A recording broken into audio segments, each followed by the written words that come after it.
তিন নং বুথে দীর্ঘদিনের কংগ্রেস ত্যাগ করে 25 পরিবারের 104 জন মানুষ ভারতীয় জনতা পার্টির পতাকা তলে সামিল হয়েছে।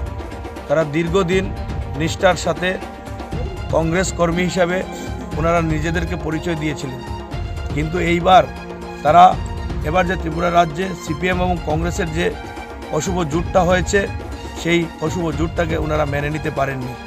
কারণ তাদের উপর সেই সিপিএমের 25 বৎসর যে অত্যাচার হয়েছিল সেই অত্যাচারের কাহিনী তারা এখনও ভুলতে পারেননি।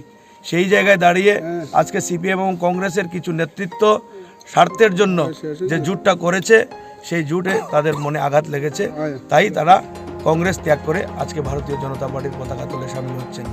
আমরা ভারতীয় জনতা পার্টি কদমতলা কুর্তি মণ্ডলের পক্ষ থেকে এবং ভারতীয় জনতা পার্টির 23-এর নির্বাচনের মনোনীত প্রার্থী দিলীপ দাদির পক্ষ থেকে আজকে আমরা সবাইকে বরণ করে নিয়েছি। ধন্যবাদ।